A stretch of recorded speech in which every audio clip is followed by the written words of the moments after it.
Hi, this is Sally and welcome to Reclaiming Pride, LGBT plus survivors of narcissistic abuse. Before we start, there is a trigger warning. The episodes of this podcast may at times refer to domestic violence, emotional, financial, and sexual abuse.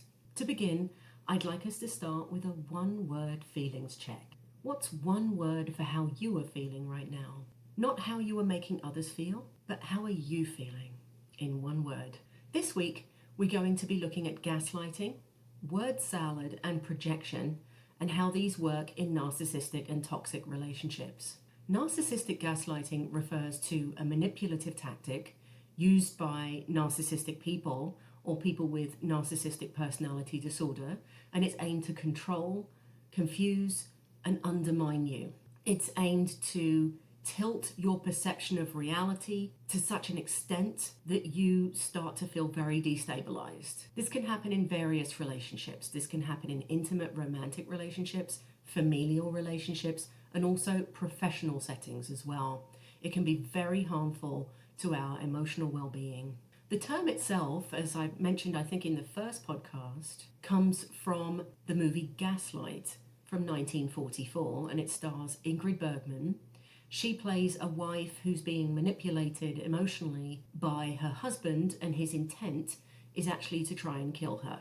In her book, The Narcissist in Your Life, Julie L. Hall writes that gaslighting will enable the narcissist to appear right, appear reasonable, feel superior, play the victim, assert control, win arguments, shift blame, get their way, avoid accountability, and get away with abuse.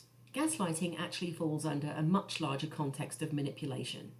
However, it is so destabilizing and such a central part of narcissistic abuse that it really does deserve its own category. So wherever you look up gaslighting, you'll see that it's often cited as a form of emotional abuse. Have you noticed lately that the word gaslighting, along with other words like triggered and narcissist, are being thrown around a lot in social media and online? This can actually feel quite invalidating for somebody who has suffered under the abuse of someone who's gaslit them, who has triggered them constantly, who has invalidated them. So let's take a quick look at what gaslighting is not and what it is. Gaslighting is not disagreeing with someone. Gaslighting is not even arguing with someone. So for example, if someone says to you, "Oh, you forgot that part," or "I don't remember it quite that way," or "I don't see it that way at all, I'll be honest." None of these things are gaslighting.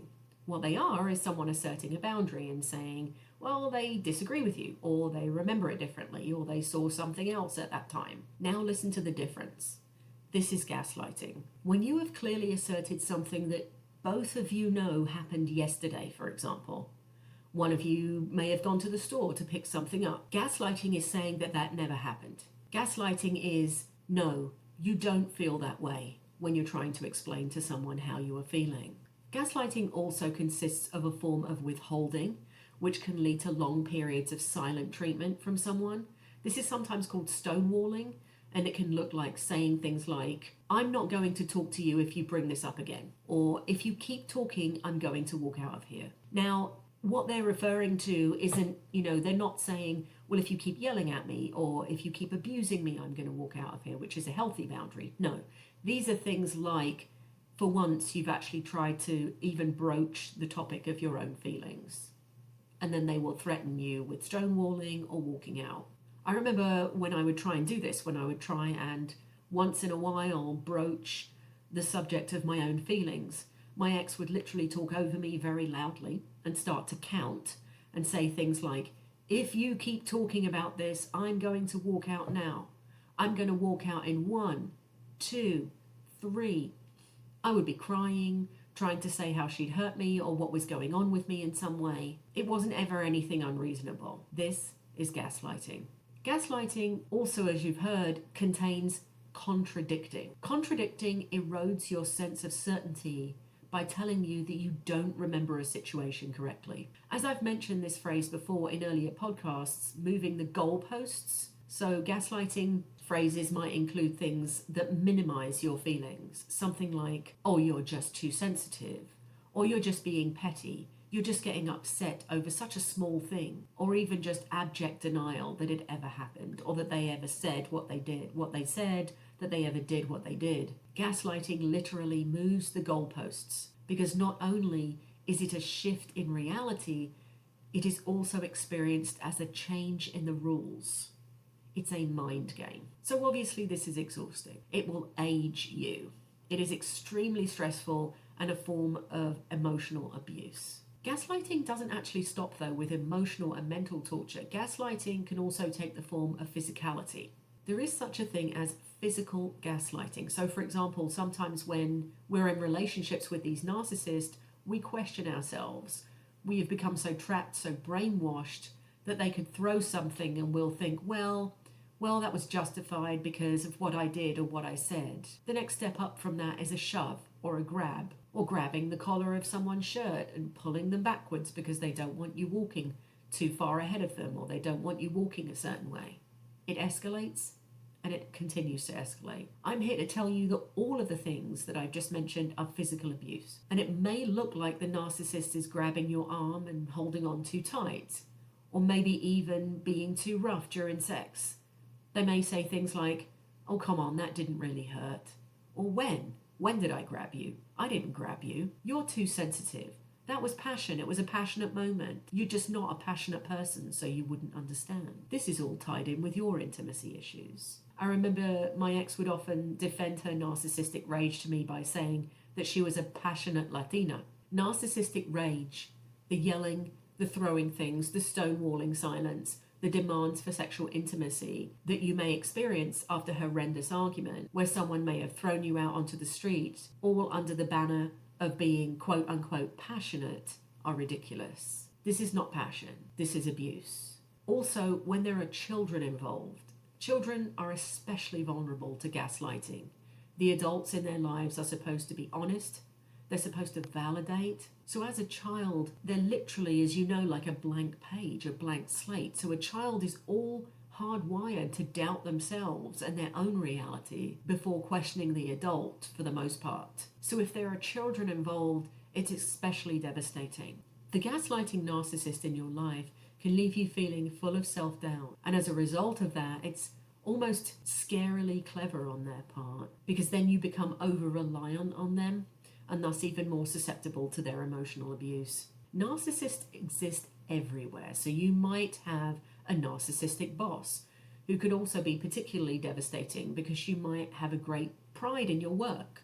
You carefully execute something, you take time on it, maybe you've taken on a new responsibility, only to be second-guessed to the point that you just feel like you're going mad. It can take an extreme toll on your mental health and your physical health. Gaslighting can make us feel full of self-doubt. It can make us feel quote-unquote crazy, confused, and most of all, isolated. Because try explaining to someone what gaslighting is and what's been going on behind closed doors when the narcissist you've been stepping out with has been acting very normal in front of everybody else. This is something that's very insipid.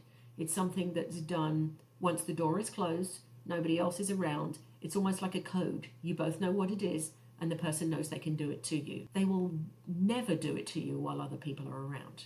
Notice that. Or if you are in a social situation, they'll do something very grandiose and completely deny something and make it just so awkward that you won't be able to do it. You won't be able to deny it in front of other people. Like most survivors, you're probably exceptionally easygoing as a person. You've always known that about yourself. The only person who's ever seen you as otherwise is the narcissist. And the reason for this is because they're jealous of that easygoing attitude. So when you're gaslit by this person, you feel naturally frustrated enough and affronted enough to be defensive, to speak up. And that's when the narcissist will attempt to rewrite history and deny that the incident they're talking about ever happened. So here's a phenomena that starts to happen when you're in a relationship with somebody with narcissistic personality disorder, or really any of the B-cluster personality disorders, to be honest, is that you'll find yourself disagreeing with them, you'll find yourself arguing, and you'll find yourself defending and so on and so forth, and trying to justify this will start to turn you into this petty individual that you know you are not.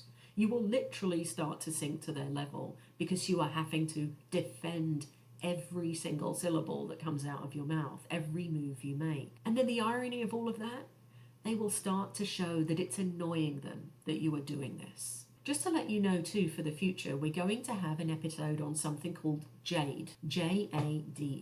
So when you're being gaslit by a narcissist or another toxic person, especially in an intimate relationship, you feel the need to justify, argue, defend, and explain. So Jade. And these are the 4 things that will never get you anywhere. In fact, it will make it worse, because the person that you're arguing with will actually get energy from this. They'll get what we call narcissistic supply from this arguing and defending. There's absolutely no point in defending yourself. Trying to argue with a narcissist is like trying to kick your way out of quicksand. You'll just get deeper and deeper. It's extremely frustrating. Have you ever had the conversation from hell with your narcissistic ex or the person that you're currently with? I bet you have. In fact, I bet you've had hundreds of them. They will make a series of outrageous statements. They talk at you. Meanwhile, they'll also accuse you of talking at them. They'll make statements that are destabilizing, crazy making, because you're not only being accused of something that you are not doing or did not do, but you are literally witnessing it happening at you at the same time. And before you can even respond to these outlandish statements, they're already on to the next one. So it's kind of like a battering ram of a conversation. And really, it's not even a conversation, because a conversation is a back and forth. This is not a back and forth. This is just send. There is no receive. I remember that during these battering ram situations, she would literally yell at me, "It's about send and receive, Sally. Send and receive." Meanwhile, she didn't know how to receive. She didn't know how to listen. And she was literally just yelling and sending. Some of the hallmarks of gaslighting conversations and word salad that is contained within gaslighting are the circular conversation. So you'll think that a subject is closed, that you'll be at peace, you might watch a film together, or it could even be just a few minutes later, like 2 minutes later, and then they'll bring it up again and you'll start discussing it all over again from the start, as if you had not had the discussion that you had had earlier on. And like I say, listeners, this could have been 2 minutes earlier. They'll start reciting all of the same lies, garbage, and completely ignoring you and kind of talking over you as they're doing it. It will be almost the same verbatim conversation that happened moments ago or hours ago. It's just their way or the highway. So nothing will ever be resolved because everything has to be on their terms. The thing is that narcissists have the same issues. These will keep recurring because the same behaviors are pathological. So the same arguments, the same situations, you'll never escape those with the narcissistic person. For example, why do they keep talking about their ex? Why are they so friendly with their ex all over again? Why are they suddenly not paying attention to you? Why did they just seem bored with you the whole time? Why do they keep looking at the phone where you're trying to talk to them about something important? And every time you bring up any issues, if you dare, because the longer the relationship goes on, the less courage you feel to do so because it becomes eroded. When you actually bring up your own feelings and your own needs, it literally just starts to become 100% about their feelings and their needs. So for example, I remember many times, my goodness, I would have the courage to bring up something that was upsetting me or bothering me or what have you, or about the way she had done or said something to me, and within moments, it would literally be within 60 seconds, the whole thing was flipped, and it would be about all my issues or my hang-ups and about her feelings, and she would end up getting emotional and crying, and I would be, the abuser, and she would be the victim in that scenario. So whenever you talk about your feelings, it will always end up being twisted and turned around to being about their feelings. So there's absolutely really no point in doing it because they don't care about your feelings. The next thing that happens in these word salad conversations that are contained in gaslighting is accusing you of doing things that they are doing. What you have to remember here is that narcissists lack empathy and they have no sense of shame and they will never feel guilt. Basically what they do is they label you with all of their own dark qualities. They actually know that they're doing this and that they're just waiting for your reaction to it. So I've seen lots of people talk about this, and it's the look on the person's face when they're doing this. I don't know if any of you've experienced this, but they have this kind of look where it's almost like their pupils are really enlarged. It's almost like they're turned on. There's this kind of this, they've never felt so alive kind of look on their face when you are extremely emotional, because they're torturing you in that moment. When they speak to you, this is another one. When they speak to you, they are condescending and sarcastic and patronizing. Sarcasm is usually the modus operandi of their humor, quote unquote, because they don't really have a sense of humor. I remember towards the end of our relationship, I would even go so far as to say 99.9% of the time, her talking with me was sarcasm. It was always some form of mockery on some level or another. And it wasn't self-deprecating by any means. They don't know how to do that. It's always on you and other people. With their tone, they will mock you and then gauge your reaction to see how much further they can push. They do a lot of that. The thing is, when you let them, which sometimes you don't really have the choice because you're trapped in this abusive relationship and you're really fearful of them. So once you let them, you will literally be opening the door to even more abuse. I remember towards the beginning of our relationship, she used to say this weird thing to me, and I never quite understood what she meant. She used to say, "You don't want me to unleash, Sally. You don't understand what that means. When I unleash, watch out." I never knew what she meant, because all we were going and doing was having coffee and talking and, things like that, discovering each other, I guess, talking about interests and stuff like that. Not that she would really listen. It was mostly her talking about her interests, but I was in love with her, so I just listened for hours. But she would say that randomly. And later in the relationship, I remember the day that I realized what she meant was years later, probably like 8 years later. And I'm like, oh my God, that's what she meant by "I'm going to unleash. You don't want to see me unleash." Just like the Incredible Hulk. You won't like me when I'm angry. It's like she knows. She knows she's abusive. I think many of them know they're abusive. It's very, very mind-boggling. Another thing that they will do in these situations is that they will constantly bring up your past wrongdoings and ignore their own. God forbid you would bring up any of their shortcomings. What will happen is it will, again, be completely flipped. It's like when you try and talk about your feelings. It will be completely flipped, and it will end up about your shortcomings, all the things you do wrong, and so on. So you could have started out the conversation wanting to talk about intimacy, and it end the conversation, the fact that you want more, and the conversation could end up with being your fear of intimacy, you needing to see a psychiatrist, your parental situation when you were a child contributing to the fact that you cannot match her passion, all of those kinds of things. It will go there instead of staying where it should, which is kind of, let's explore this thing that my partner's bringing to me. Another one is the amount of multiple personas that you will witness when you have these circular word salad conversations with a narcissist. It's an old movie now, but you've probably seen, and if you haven't, I would highly recommend it. I think it ages pretty well. Terminator 2. So the part where the liquid metal man is fighting with Arnold Schwarzenegger is fighting with the Terminator, and they're right on the edge of that liquid lava pit, and he throws the liquid metal man inside the lava pit, and all of the kind of the heads and the bodies of all the people that the liquid metal man has killed start popping out of him, kind of all of their souls in a way. It's quite a creepy sequence. But I remember being in these conversations with her, and it felt like watching that liquid metal man disintegrate. It was literally like watching a wreck. All of these personalities will start to come up. I remember being in many of these circular conversations where we would be stuck on the couch for 2.5 hours on a Saturday morning when we were supposed to be going somewhere that we'd planned to go. But it was obvious that I was sitting in front of someone who just really wasn't well. And it was just like seeing all of these different personas come out of her in one conversation. The victim, the good person, the bad person, the demented person, the stalky person, the one who knows everything about you and things they probably even shouldn't, the scary person, the angry person, and then the little child. That one pops in and out quite a lot as well. They revert to that. The idea is, I think, that they're actually probably quite stuck there. What you'll see as well in these conversations is that the narcissist is always the victim. So when I first met my ex, she was fully convinced that she was a complete victim of her ex-girlfriend. She told me that her ex had stolen her identity,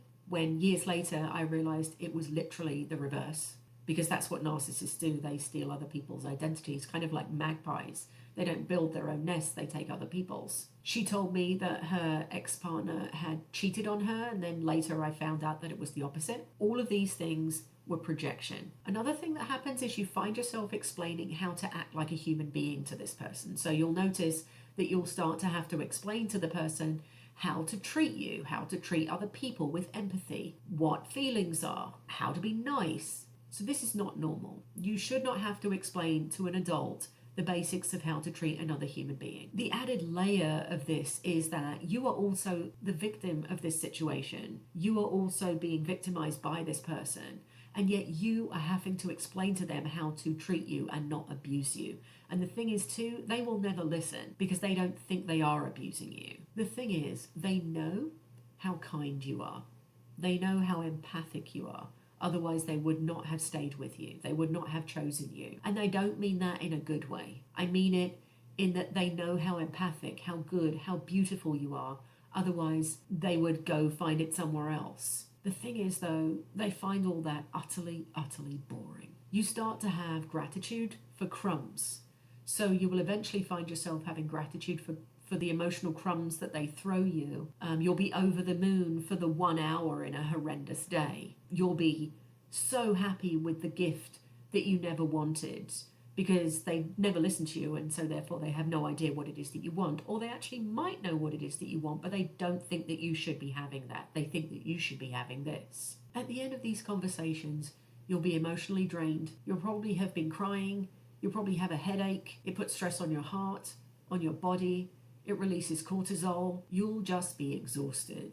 And you won't really be able to accomplish anything. And after that, that's when they'll want to hop up off that couch and go out and do the things that you'd planned to do. So what you'll notice about all the things that I've just mentioned is they all have some element of projection in them. So projection is actually quite a primitive defense for a human being. It's a pattern that sometimes people engage in even without thinking about it. Some clinicians even argue that it occurs completely outside of our awareness. The basic gist of projection is someone might project their own flaws, fears, and shortcomings and other uncomfortable aspects of their personality onto somebody else. So for example, if someone is lying, they might accuse another person of lying. That's the simplest form of projection. So narcissistic people and other toxic people, mostly people in those B cluster personality disorders, are extremely fragile. They're always monitoring their environment for threats. And the closer you are to them, or to any B cluster personality disordered person, the worse it will be for you. Because the closer you are, the more of a threat you are. Because the more you can abandon them, the more you know who they are, the more you can see right through them, and the more supply they rely on you for. Projection with a narcissist is a way of punishing you for their own deficits. And those deficits are obviously many because they lack emotional maturity and they lack insight to understand all of their issues. So it's kind of like a toddler. In fact, as we go through these podcasts, you're going to see more and more that someone with narcissistic personality disorder is very much like a toddler emotionally. They really didn't mature past the toddler stage. They might be an adult. They might have a very high-powered job. They might have a large family, a massive house, a lot of financial responsibility.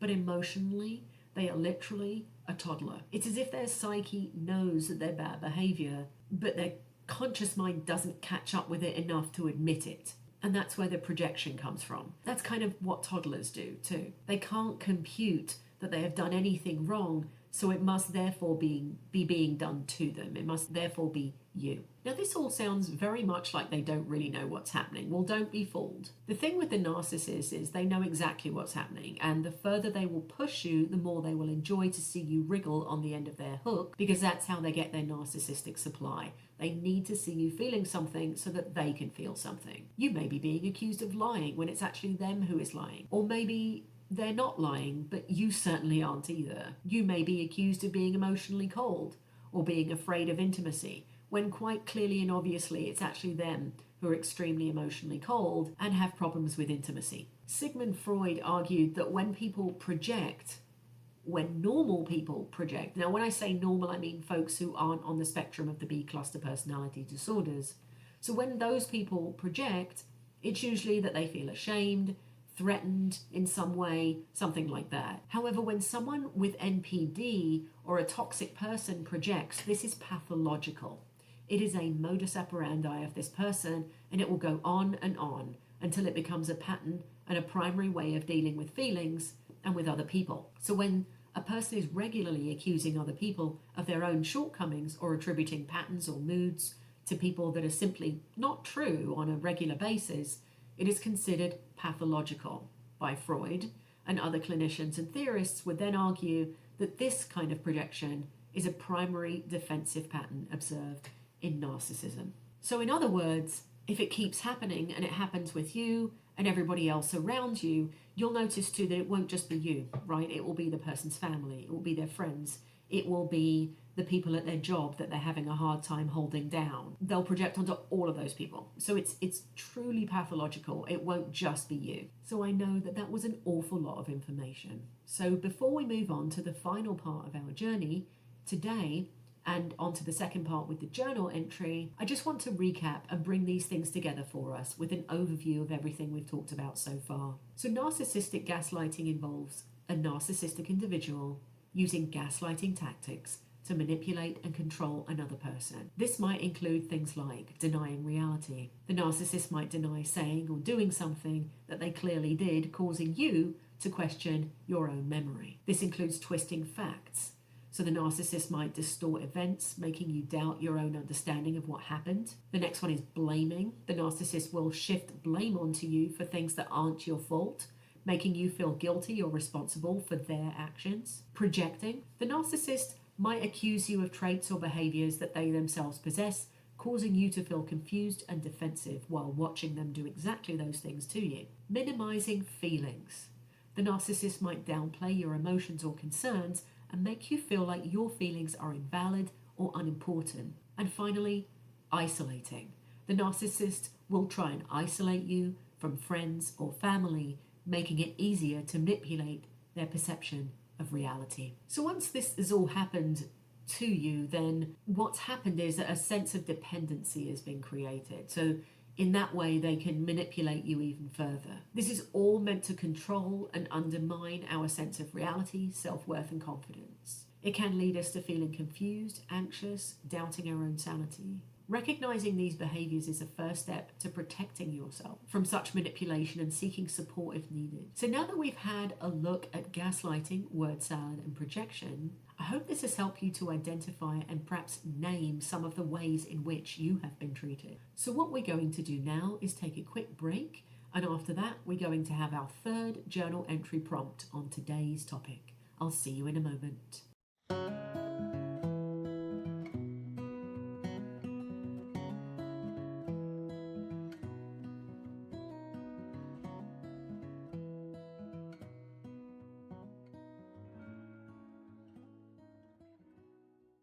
And welcome back. So now this is the section of the episode where we do our journaling. If you are a stationery freak like me, get your journal out. If you just want to write it on a piece of paper, that's absolutely fine. If you're typing it into your phone, any way possible, just to record your thoughts for these two journal prompts. So in the last episode, you might remember that we had some choices for journal prompts. So today I've got two choices for you, and they are both on the topic of exploring your truth and documenting the effects of gaslighting. So prompt number 1 is for those of us who are in the early stages of healing or may even still be in a toxic relationship. Journal prompt number 2 is for those of us who are now free and in the process of reclaiming our truth. So here is journal entry number 1.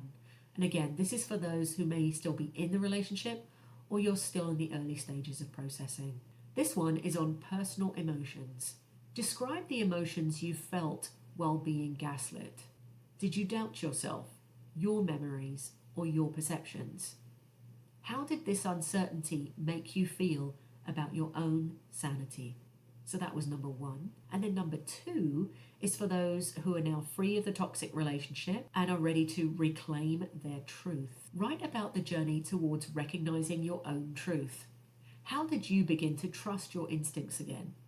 What steps did you take to regain your self-assurance and self trust. So those were your 2 prompts for this week. If you actually want to do both of them, of course, that might be wonderful because one kind of leads into the other.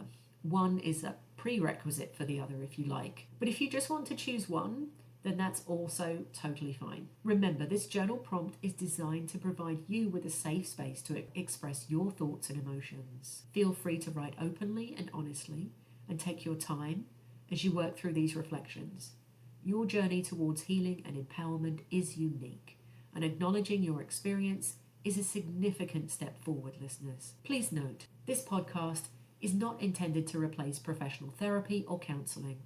It serves as a supplementary resource for support and encouragement. Listeners, you are encouraged to seek professional help if needed.